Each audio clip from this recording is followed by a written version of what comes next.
All right, COB Dynamos, are you ready to unlock another level of precision in our Mastering COB series? Because we're hitting a critical module today, Part 8, Filtering Claims in Overlap. This is where we sharpen our focus, ensuring every single claim aligns exactly where it should. We're talking about diving deep into the ADA, spotting those tricky situations, and making sure our coordination of benefits is absolutely bulletproof. Are you ready to master the art of claim filtering? Let's get to it. You've got 1.4 terabytes of raw claim data, a massive spaghetti bowl of information flowing in. How do we even begin to untangle that? This is where our claims filtration process, much like this amazing prism, comes into play. It takes that chaotic influx, activates its powerful filters, and voila, we precisely separate the spend. For Part A claims, we're immediately looking for specific markers, a place of service code 21 for inpatient, a type of bill starting with 11, and confirming that inpatient spend is, in fact, greater than 0. That's how we isolate those big-ticket items. Then, for Part B, we're meticulously sifting through dates, making sure they're after the Medicare effective date and ensuring the total claim paid amps exactly match the spend since Medicare. See how precise we need to be? It's all about verifying every dollar. And just look at the outcome of that active filter status. We've taken that single stream and broken it down into actionable insights. Part A, a clear $2.5 million, and Part B, a crisp $1.8 million. This level of granular separation is critical for our audits. It's a beautiful thing when complex logic delivers such clarity. All right, let's zero in on our mission. Our big objective? Find the signal in the noise. This isn't just data sifting, this is precision work. You see that massive pool of all claims at the top? That's our starting point. Our job is to drill down, to expertly navigate all that data and pinpoint exactly what we're looking for. First, we filter for the overlap period. What does that mean? It means identifying claims where both the member's plan and Medicare were potentially active during the service dates. This is where the magic begins, right? But we're not done yet. From there, we hone in on the recoverable spend. This isn't just any spend. This is the specific amount where the plan erroneously paid when Medicare should have been primary. This is the heart of our audit. And here's the absolute kicker, the non-negotiable step.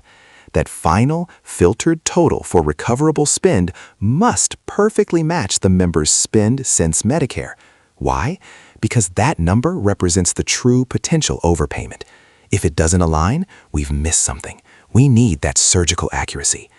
This isn't just a filter. It's the very foundation of a successful audit. We're identifying valid claims, catching those hidden dollars, and ensuring accuracy. That's the power of precise COB analysis. All right, let's talk about your absolute command center for claims, the Claims Header tab. This is where we uncover so much critical information and where a sharp eye like yours truly shines. First up, look at that COB Claim ID column. This is crucial for tracking our coordination of benefits efforts. We're seeing dates here, active dates, that tell us when that COB claim was identified or created. Every single date here tells a story about when the audit team found something significant. Next, we have COB end dose, your end date of service for COB. Do you remember why these dates are so vital? We use these to filter our claims, right? Ensuring we're looking at the exact service window after Medicare became primary. If we don't have a precise end date, how can we accurately calculate overlap? Spotting those NA values here? That's your first clue that more investigation is needed. And then, feast your eyes on the POS and TOB columns. Now, as a savvy COB analyst, what immediately jumps out to you here? We're expecting specific codes, aren't we? Codes like 21 for inpatient hospital, or 11 to indicate the start of a type of bill for professional claims. But what do we see instead? Literal POS and TOB strings, or NA. This isn't just a formatting issue. This could be a major data quality alert. If the data isn't pulling correctly here, how can we possibly identify those high-value inpatient claims or ensure our Part B filters are hitting the mark? This is exactly where we dig in, question the data, and demand accuracy to ensure we're building the most impactful claims.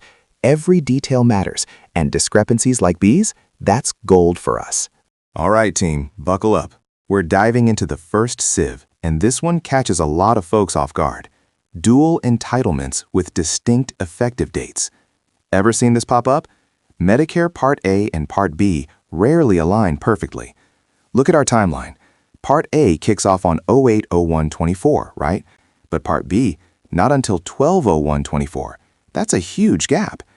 Why is this so critical? Because you cannot treat them as one single continuous Medicare period.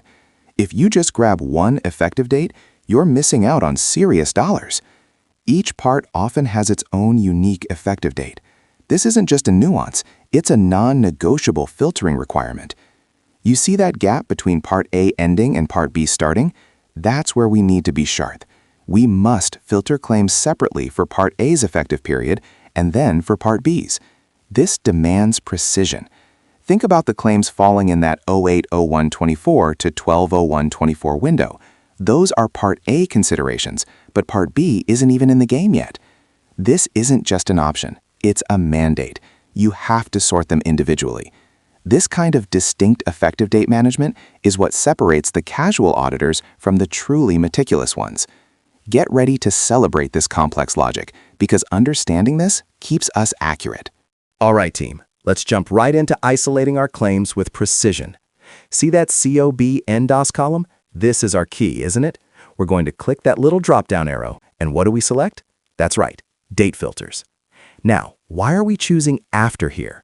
We need to find every single claim where the end date of service occurred after our beneficiary's Medicare Part A effective date. This is critical because it ensures we're only looking at services that could potentially overlap with their Medicare coverage. We're not interested in services before Part A was even active, are we? This after filter is a foundational step in identifying those prime COB opportunities, making sure our scope is perfectly accurate. It's all about surgical precision to set ourselves up for success. All right, COB crew, let's talk precision filtering. When you're diving into claims data, what's one of the first things you need to know about the service location? That's right, where did the patient receive care? Take a look here. We're zeroing in on place of service code 21. What does POS 21 scream at you? Inpatient hospital. This is absolutely crucial for understanding the nature of the claim. And how do we leverage this in our systems? We set up a filter, just like you see on the right. We pick POS as our label, set the condition to equals, and then input that magic number, 21. This isn't just a number, it tells us we're looking at claims that occurred during an inpatient hospital stay. This distinction is vital for accurate claim adjudication and understanding our spend. Are we making sure we're seeing the full picture? You bet we are. All right, team, let's keep this momentum going. We've already crushed understanding the different types of claims, and now we're diving into the precision of filtering. When we're building claims, especially for inpatient scenarios, we must ensure we're looking at the right facility type. That's where our type of bill, or TOB, comes into play. See that 11 asterisk? This is a critical identifier for a hospital inpatient bill. Why do we use begins with? Because the TOB can have slight variations after those initial two digits, but the 11 tells us immediately, this is an inpatient hospital claim. It's like saying, hey, I need any claim that starts with 11, no matter what follows it. This is how we cast a wide net to capture all those inpatient claims correctly. It confirms the facility type without question. Are we seeing how a little asterisk can unlock so much data? This is essential for accurate claim building. All right, look at this. We've got a fantastic view of some raw claim data, and guess what? We're on the hunt for inpatient claims. How do we know these are inpatient just by looking at the table? You got it. Check out the POS column. Every single one is 21. And what does 21 tell us? That's right, inpatient hospital. Our place of service reference confirms it. But wait, there's more. What about the TOB, the type of bill? See how they all start with 11? That's our second key indicator for inpatient services. Both POS 21 and TOB 11X together. That's the powerful combination we're always looking for to identify those inpatient claims for our audit. And notice that fantastic bubble pointing right to it. These claims correspond to the Part A effective date. This is where our complex logic really shines. Why? because for these inpatient services, the date of service, or in this case, the F date on the claim, needs to fall after the member's Medicare Part A effective date for proper coordination. We're matching claim dates to eligibility dates, filtering to ensure we only target the relevant claims for potential overlap. How cool is that? All right, you've just expertly filtered for those inpatient claims, isolating them with POS equals 21 and TOB equals 11. Fantastic, we locked them down. But now, to truly master COB, we've got a crucial reset before our next move. This isn't just a suggestion, it's a critical step. You must clear those POS and TOB filters before you even think about searching for Part B. Why? Because Part B claims, by their very nature, are not going to show up with an inpatient hospital place of service or a hospital inpatient type of bill, are they? Exactly. We're talking completely different claim types here. Look at that filtered button with the cursor pointing right to it. That's your call to action. Click it to clear everything out. Watch those POS equals 21 and TOB equals 11 numbers just dissolve away. We need a completely clean slate to find those outpatient services. This reset is vital for accuracy. Get ready for Part B. It's a whole new ballgame, and we're ready to win it. All right, let's dive into Lane 2, our outpatient sweep for Part B. This is where we capture all those doctor services and outpatient care claims. Think about it. Part B is all about those professional and facility outpatient services, right? We're not looking at full inpatient stays here. The audit team's goal? Capture these claims by date, and crucially, keep that lane open because these services are ongoing. Now look at our data table. What's the key column we're focused on for Part B? It's that COB_end dose field. Why is the end date of service so critical here? Because we're not just looking at any Part B claims. We're looking for claims that occurred after the Medicare Part B effective date. You can see that orange highlight on COB end dose and that explicit filter, after end dose. This is our golden rule for Part B claims. We need to know when Medicare became primary for Part B services. Are these claims falling into a window where Medicare should have paid first? We want to identify our claims that occurred after that date so we can ensure proper coordination of benefits. Notice the POS codes in the table too, 11, 22, 81. What do those tell us? Office, on-campus outpatient, independent lab. These are all quintessential Part B outpatient scenarios. We're sweeping up every claim that fits this profile, filtering meticulously by the date of service to identify our recovery opportunities. We're keeping that lane open for continuous prospective identification of claims where the other payer should have stepped up first. How cool is that precision? All right, let's talk about a crucial detail, a real accuracy catch that separates the good auditors from the great ones. We've established that POS 21 is a go-to for identifying inpatient hospital claims, right? But here's the Part A exception, clearly flagged by this exclamation point. You see, we cannot rely solely on POS 21 for all Part A claims. Why not? Because SNFs, skilled nursing facilities, require manual review. This means if you're only filtering for POS 21, you're missing a whole category of Part A coverage. Think about it. Skilled nursing and hospice are absolutely covered by Part A. But are they always in an inpatient hospital with a POS 21? Nope.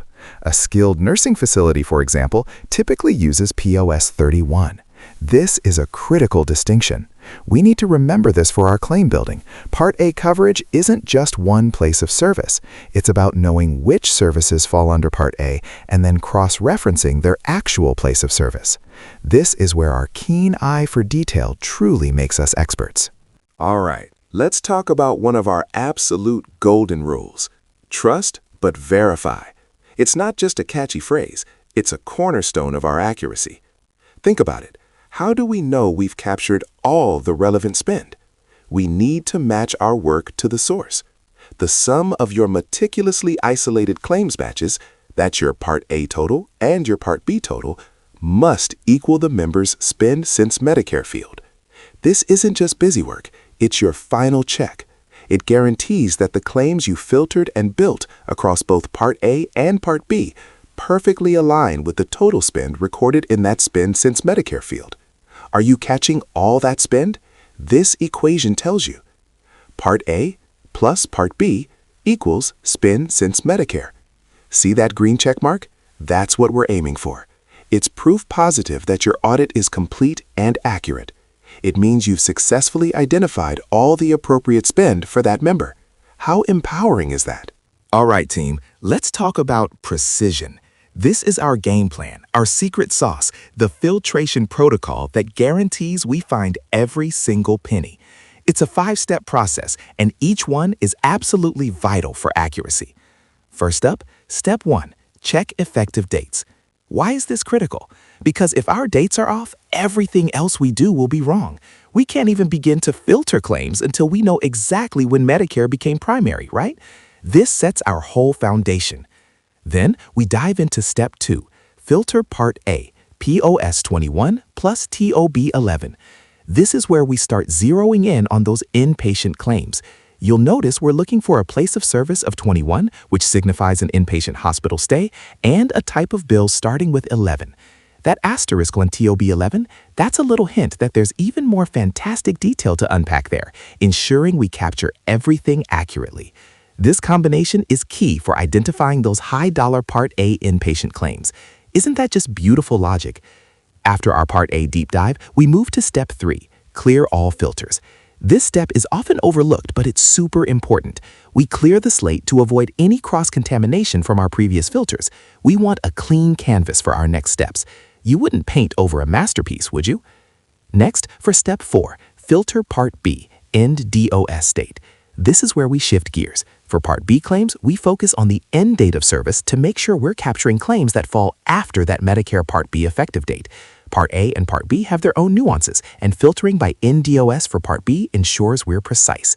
And finally, the grand finale, step 5, verify totals. This is our quality control, our double check, our moment to shine. After all that meticulous filtering, we always verify the totals. Does it make sense? Does it align with what we expect?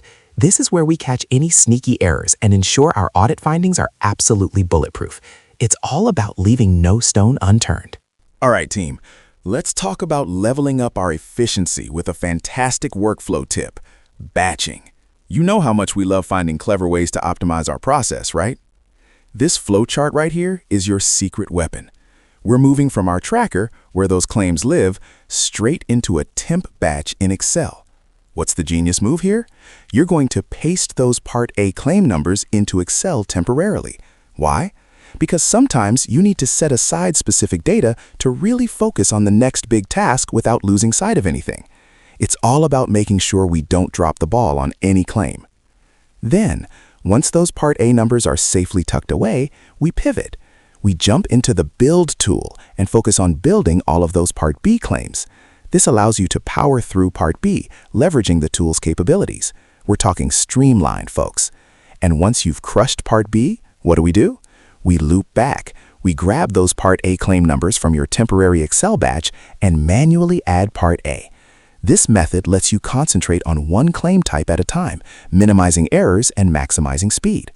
Think of it as a 2-stage rocket for claim building. How brilliant is that for precision and speed? We're not just building claims, we're strategically conquering them. Thank you for diving deep with us into the world of COB auditing. We've covered so much, haven't we? And what's our ultimate goal? It's all about that blue button right there, Build Batch. Every piece of data we verify, every rule we apply, every complex logic challenge we solve, it all leads to this. We're not just reviewing claims, we're actively constructing the future of recovery. Think about it. When we create those batches, we're unleashing the power of precision builds recovery. It's not just recovery, it's precision recovery. Every dollar accurately identified, every claim meticulously built. That's the direct impact of your dedication and growing expertise. You're not just finding errors, you're building solutions. You've truly grasped the intricacies, celebrated the wins, and even embraced the challenge of those head-scratching scenarios. You're ready to take on anything. You are officially a COB master.